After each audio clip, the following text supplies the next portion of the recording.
वर्षों में महाराज नरसिंह जो 97वें स्तर पर थे को भी पीछे छोड़ सकता था। ये कोई छोटी मोटी बात नहीं, क्योंकि नरसिंह नवांगन राज्य के सबसे ताकतवर व्यक्ति थे। उनके बाद सेनापति रंजीत का स्थान था, जो केवल 45वें स्तर पर थे। वैसे तो नवांगन राज्य सपनोल्लास महासाम्राज्य का एक बहुत ही छोटा राज्य था, इतना छोटा कि महासाम्राज्य के 90% लोगों को इसका नाम तक पता नहीं था। लेकिन आज राजमहल में जो संदेश आया था उसने सबको आनंदित कर दिया था। संदेश के साथ ही क्षितिज के दादाजी की अंगूठी भी थी, जिससे साफ होता था कि उसके दादा की मित्रता के कारण ये रिश्ता आया था। खुशी के इस माहौल में हंसी मजाक चल ही रहा था कि अचानक धड़ाम की जोरदार आवाज आई। ये आवाज इतनी भीषण थी कि महल के सभी लोगों के कान फटने लगे। पूरा महल इस गूंज से कांप उठा। महल में जो भी मौजूद थे उनके कानों से खून निकल आया। सभी दौड़कर महल की खिड़की की ओर भागे और वहां जो उन्होंने देखा उस पर विश्वास करना मुश्किल था। अग्नि वर्षा करने वाले दो विशालकाय ड्रैगन!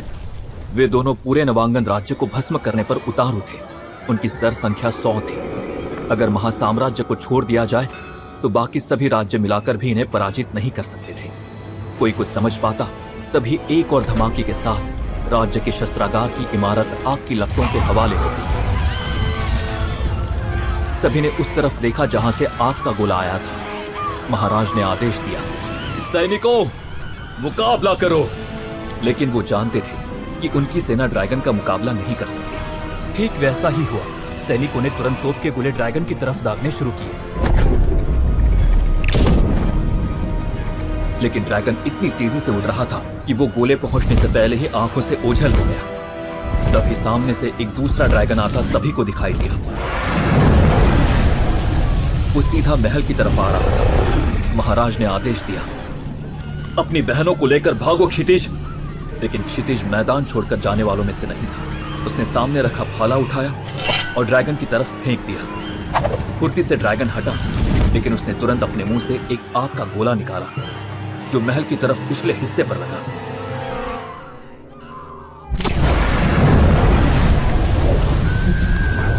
क्षितिज की सभी बहनें डर से कांप रही थी। क्षितिज, तुम या मैं इन ड्रैगन का मुकाबला नहीं कर सकते। तुम्हारी शक्तियां उन्हें छू भी नहीं सकती।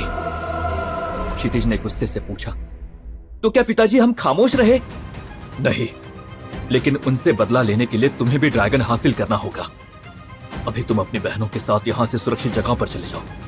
महाराज इतना कह ही पाए थे कि दोनों ड्रैगन दोबारा वापस लौटे और महल पर आग के गोलों की बौछार कर दी। पूरे महल में अफरा तफरी का माहौल हो गया। सभी अपनी जान बचाने के लिए भागने लगे। क्षितिज और महाराज नरसिंह भी एक दीवार के पीछे थे। हमारे दुश्मन ये ड्रैगन नहीं, बल्कि वो है जिसने इन्हें हमला करने का आदेश दिया है। तुम यहां से भागकर अपनी जान बचाओ ताकि समय आने पर उन्हें सजा दे सको। इतना कहते ही महाराज ने क्षितिज को एक ओर भागने का इशारा किया। क्षितिज ने असहमति से अपने पिता की आंखों में देखा। नहीं पिताजी, मैं आपको यहां छोड़कर नहीं जाऊंगा। क्षितिज, स्थिति को समझो। एक राजा और पिता का कर्तव्य होता है कि अपने परिवार और राज्य के लिए आखिरी दम तक लड़े। जब तक राज्य का एक भी नागरिक इस महल में है, मैं महल छोड़कर नहीं जा सकता। और एक पुत्र और राजकुमार का कर्तव्य है कि वो अपने पिता और राजा का आखिरी सांस तक साथ दे। इसलिए मैं नहीं जाऊंगा। क्षितिज अपने संकल्प के लिए दृढ़ था। महाराज ने उसे समझाते हुए कहा, और एक भाई का कर्तव्य? क्या तुम्हारा कर्तव्य नहीं कि अपने राजा के आदेश का पालन करो? मुझे कुछ नहीं होगा, तुम जाओ यहां से। महाराज ने उसे हल्का सा धक्का देकर उस तरफ जाने को कहा, तो वो अपने आप को रोक नहीं पाया और उस तरफ भागा। उसके जाते ही एक आग का गोला महाराज की तरफ आकर गिरा। क्षितिज ने जब देखा तो वो वापस अपने पिता की तरफ मुड़ा तो उसने देखा कि उसके पिता घायल अवस्था में जमीन पर गिरे हैं। उसके मुंह से भयंकर चीख निकल गई, पिताजी! वो आंखों में आंसू और क्रोध लेकर उनकी तरफ दौड़ने लगा, लेकिन क्षितिज महाराज तक पहुंच पाता उससे पहले ही दूसरे ड्रैगन ने आग की लपटों से महल की बुनियाद पर हमला कर दिया।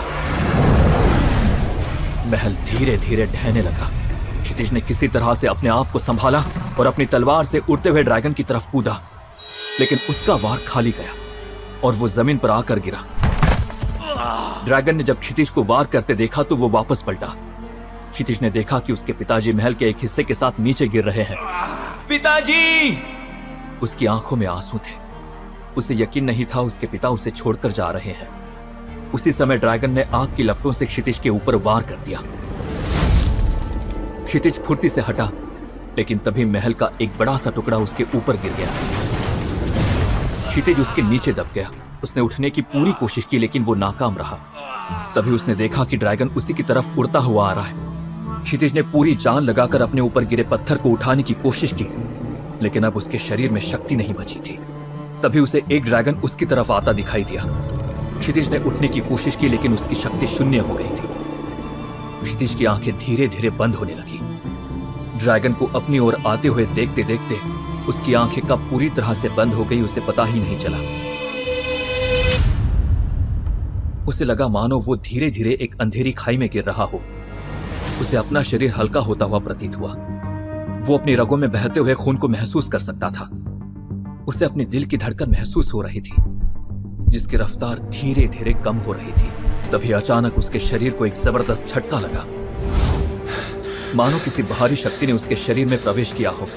उसे अपना रक्तचाप बढ़ता हुआ महसूस हो रहा था। दिल की धड़कन भी धीरे धीरे बढ़ रही थी। उसका मस्तिष्क भी अब समझ नहीं पा रहा था कि उसके साथ क्या हो रहा है। अचानक 1 साल बाद उसकी आंखें खुली तो उसने सामने खड़ी अपनी बहन अमृता को देखा। दीदी, हम कहां हैं और हमारा परिवार? क्षितिज को आंखें खोलकर बोलते हुए देखना मानो अमृता के लिए कोई सपना हो। उसके चेहरे पर हल्की सी मुस्कान तैर गई। उसने क्षितिज के चेहरे पर प्यार से हाथ फेरा। क्षितिज ने अपना सवाल दोहराया, दीदी हम कहां हैं और हमारा परिवार? हम महावन राज्य के जंगल में हैं। तुम 1 साल से कोमा में थे और हमारा परिवार और राज्य तबाह हो गया। कुछ नहीं बचा क्षितिज, कुछ नहीं बचा। इतना कहते कहते उसकी आंखों से आंसू निकल गए। क्षितिज की आंखें गुस्से से लाल हो गई। लेकिन वो ड्रैगन कहां से आए थे? क्षितिज ने अपनी कमजोर आवाज में पूछा। उसकी आंखों में अब क्रोध की चिंगारियां जलने लगी थी। अमृता ने अपने होंठ काटते हुए कहा, नहीं पता। क्षितिज ने अपनी मुट्ठियां भींचते हुए पूछा, किसने भेजा था उन्हें? अमृता ने मायूसी से जवाब दिया। उसकी आंखों में भी वही आग दिख रही थी जो उसके भाई की आंखों में भी थी। मालूम नहीं। क्षितिज अचानक चिल्लाते हुए बोला, फिर क्या मालूम है आपको? उसकी आवाज से कुटिया की दीवारें कांप उठी। वो दर्द से करहाते हुए अपना सर पकड़कर बैठ गया। उसके घावों से फिर से खून बहने लगा। पिताजी, कहां हो आप? उसके मुंह से एक दर्दनाक चीख निकली, जिससे जंगल के पक्षी भी चौंक कर उड़ गए। मत रो क्षितिज, अमृता ने उसे अपनी बाहों में भरते हुए कहा। दोनों भाई बहन एक दूसरे से गले लगकर रो रहे थे। क्षितिज के आंसू अमृता के वस्त्रों को भिगो रहे थे। एक अजीब ऊर्जा दौड़ने लगी। अचानक वो अमृता की बाहों से अलग हुआ। उसके चेहरे पर एक भयानक दृढ़ संकल्प का भाव था। मैं हमारे परिवार को इस तरह खत्म करने वाले को नहीं छोड़ूंगा, क्षितिज ने ऐसी भयानक आवाज में कहा जिसे सुनकर अमृता भी सिहर गई। उसकी आवाज में अब वो राजकुमार वाली शक्ति वापस आ गई थी। इसके लिए मुझे मेरे प्राणों की आहुति देनी पड़ी तो भी मैं हिचकूंगा नहीं। मैं अपनी आखिरी सांसों तक लड़ता रहूंगा। जैसे जैसे वो बोलता गया, उसकी आवाज और भी शक्तिशाली होती गई। मेरी मासूम सी बहनों का बदला मैं जरूर लूंगा। उसने अपनी आंखों में ऐसे अंगारे लिए कहा जिससे पूरा जंगल हिल गया।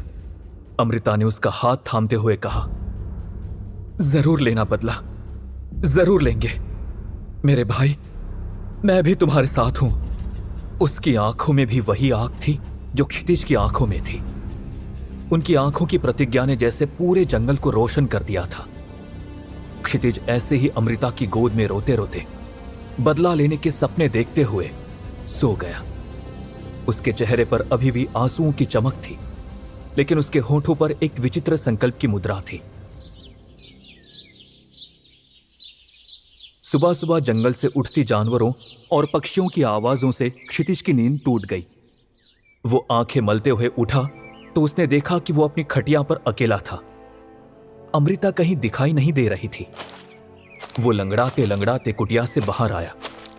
हर कदम पर दर्द की लहर उसके शरीर में दौड़ जाती थी। तभी अमृता उसके लिए अपने हाथों में एक मरा हुआ खरगोश लिए आती दिखाई दी।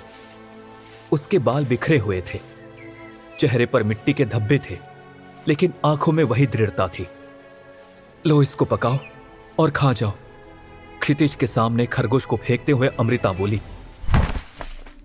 उसकी आवाज में अब राजसी ठाट नहीं, जीवित रहने की कठोर वास्तविकता थी। क्षितिज ने हैरानी से कहा, लेकिन दीदी, मुझे कहां खाना पकाना आता है? मैंने अभी तक खाना बनाना छोड़ो, अपने महल में रसोई घर देखा भी नहीं है। उसकी आवाज में एक राजकुमार की असहायता महसूस हो रही थी, जो अब एक साधारण मनुष्य की तरह जीने के लिए मजबूर था। अमृता ने कठोर स्वर में कहा, देख छोटे, उसकी आंखों में अब एक नए जीवन की शिक्षा थी। अब तुम हमारे नवांगन राज्य के महल में नहीं हो कि तुम्हें दासियां खाना पकाकर खिलाएंगी। अब तुम्हें सब कुछ खुद के हाथों से करना सीखना होगा। उसकी आवाज में अब कोई रियायत नहीं थी। पिछले 1 साल में मैंने भी सब कुछ ऐसे ही सीखा है, शिकार करना, फल चुनना और अपनी और तुम्हारी चोटों के लिए जड़ी बूटी ढूंढकर इलाज करना। लेकिन अमृता दी, क्षितिज ने निराशा से कहा, मैं तो सिर्फ शक्तियों का अभ्यास करता रहा हूं और अभी तो मुझे और जोरों से तैयारी करनी है और कड़ी मेहनत के साथ हमारे दुश्मन को हराना है।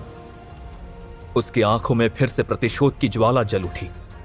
अमृता ने उसके कंधे पर हाथ रखते हुए गंभीरता से कहा, एक बात सुनो छोटे, तुम्हें मैं बताना ही भूल गई, तुम्हारी शक्तियां 0 लेवल पर आ गई हैं। क्या? क्षितिज ने विश्वास न करते हुए अपने शरीर में शक्ति भरने का प्रयास किया, लेकिन उसे केवल थकान और खालीपन का एहसास हुआ। उसका चेहरा पीला पड़ गया, जैसे किसी ने उसकी जिंदगी की रोशनी ही छीन ली हो। अमृता ने सच्चाई बयान करते हुए कहा, हां, तुम्हारे सारे लेवल्स खत्म होकर सीधा 0 हो गए हैं, क्योंकि तुम्हारे शरीर में जितनी भी शक्ति थी वो बॉडी रिकवर करने में लग गई। उसकी आवाज में अब दया का भाव था। अब क्या करूं दी? क्षितिज ने टूटे हुए स्वर में पूछा। उसकी आंखों में निराशा के बादल छा गए थे। मेरी शक्ति एक 5 साल के बच्चे जितनी हो गई है। अब मुझे पहले वाले लेवल पर आने के लिए ही 10 साल लगेंगे। उसकी आवाज में अब हताशा और क्रोध का मिश्रण था। क्या होगा मेरा? कैसे ले पाऊंगा मैं हमारे नवांगन राज्य का बदला? वो अपने सर पर हाथ रखकर बैठ गया। उसके कंधे हताशा से झुक गए थे। रो मत छोटे, अमृता ने एक नई आशा के साथ कहा। उसकी आवाज में अब एक नई योजना की झलक थी। मैं हमारे नवांगन राज्य से 2 साल से बाहर रही हूं, तो मुझे एक बात का पता चला है कि अगर हमें जल्दी शक्तिशाली होना है तो हमें एक शक्तिशाली ड्रैगन का साथ चाहिए। उसकी आंखों में एक अद्भुत चमक थी। दोनों मिलकर ट्रेनिंग करते हो तो तुम्हारी लेवल 2 गुना हो जाती है। क्षितिज गुस्से में बोल पड़ा, ड्रैगन का नाम मत लो दीदी, उन्होंने ही हमारे राज्य को तबाह किया है। मुझे उन पर भरोसा नहीं है। ड्रैगन ना तो किसी के शत्रु होते हैं, ना किसी के दोस्त। वो सिर्फ अपने मालिक का आदेश मानते हैं। अमृता के मुंह से इतना सुनते ही क्षितिज को अपने पिता की बात याद आ गई। हमारे असली दुश्मन ये ड्रैगन नहीं, इन्हें यहां भेजने वाला कोई और है, और उससे बदला लेने के लिए तुम्हें भी ड्रैगन हासिल करना होगा। लेकिन दीदी, मैं ड्रैगन कहां से ढूंढ कर लाऊं? क्षितिज ने आश्चर्य से पूछा। उसकी आंखों में पहली बार आशा की किरण दिखी। यहां से करीब 200 मील पर एक पर्वत है। वहां पर सभी प्रकार के ड्रैगन मिलते हैं और वे तुम्हारे तब तक साथ देते हैं जब तक तुम जिंदा हो। उसकी आवाज में अब एक नई यात्रा का उत्साह था। ये ड्रैगन कितने प्रकार के होते हैं? ड्रैगन के 7 प्रकार होते हैं। अमृता ने गुरु की तरह बताना शुरू किया। पहला, अग्नि ड्रैगन। इस प्रजाति के ड्रैगन आग की शक्ति से युक्त होते हैं और उनके शरीर से आग की बूंदें निकलती हैं। उनकी एक फुंकार से पूरे गांव को राख में बदल सकते हैं। क्षितिज की आंखें चमक उठी। उसे याद आया कि ऐसे ही ड्रैगन ने उसके महल को जलाया था। दूसरा, वायु ड्रैगन। इन ड्रैगन्स का शरीर हवा के तत्वों से युक्त होता है। और वे उच्चतम स्थानों में भी उड़ सकते हैं। एक बार में हजारों मील की दूरी तय कर सकते हैं और कभी थकते नहीं। उनकी एक फूंक तूफान लाने के लिए काफी है। इतना कहते कहते अमृता उस खरगोश को उठाकर उसे साफ करने लगी। तीसरा, जल ड्रैगन। इन ड्रैगन्स को जल से जोड़ा जाता है और वे पानी के अंदर भी रह सकते हैं। वे समुद्र की सबसे गहरी खाइयों में भी सांस ले सकते हैं और तूफानी लहरों को भी अपनी पूंछ के एक झटके से शांत कर सकते हैं। क्षितिज हर शब्द को ध्यान से सुन रहा था, मानो वो इस ज्ञान को अपने खून में उतार लेना चाहता हो। अमृता ने आग जलाकर खरगोश को भूनना शुरू कर दिया था। चौथा, पृथ्वी ड्रैगन। इन ड्रैगन्स का शरीर पृथ्वी के तत्वों से समृद्ध होता है और वे पृथ्वी के नीचे चल सकते हैं। वे पहाड़ों को खोदकर गुफाएं बना सकते हैं और जमीन में घुसकर अपने शत्रुओं पर हमला कर सकते हैं। इन्हें खजाने की तलाश में इस्तेमाल किया जा सकता है क्योंकि वे धरती के गर्भ में छिपे रत्नों को महसूस कर सकते हैं। क्या? धरती के अंदर के रत्नों को कैसे प्राप्त कर लेते हैं? क्षितिज ने आश्चर्यचकित होकर पूछा। इनके शरीर में ऐसी शक्ति होती है जिससे ये धरती के ऊपर उड़ते हुए भी धरती के अंदर के रत्नों से निकलने वाली मैग्नेटिक किरणों को महसूस कर लेते हैं, जिससे उन्हें उनके छुपे होने का पता चल जाता है। अमृता ने खरगोश को पकाते हुए बताया। पांचवा, सुरक्षा ड्रैगन। ये ड्रैगन अपने शक्तिशाली संरक्षा शक्तियों के लिए प्रसिद्ध हैं और वे अपने आसपास के क्षेत्र को सुरक्षित रखने में सक्षम होते हैं। उनके चारों ओर एक अदृश्य दीवार होती है जिससे कोई भी हथियार या जादू उन्हें नुकसान नहीं पहुंचा सकता। वे अपने साथी को भी यहां सुरक्षा प्रदान कर सकते हैं, इसलिए राजा लोग इन्हें अपने राज्य की रक्षा के लिए पालते हैं। अमृता की आवाज में अब और भी गहराई आ गई थी और क्षितिज की आंखों में ड्रैगन की कल्पना के चित्र उभरने लगे थे। छठा, रेडिएशन ड्रैगन।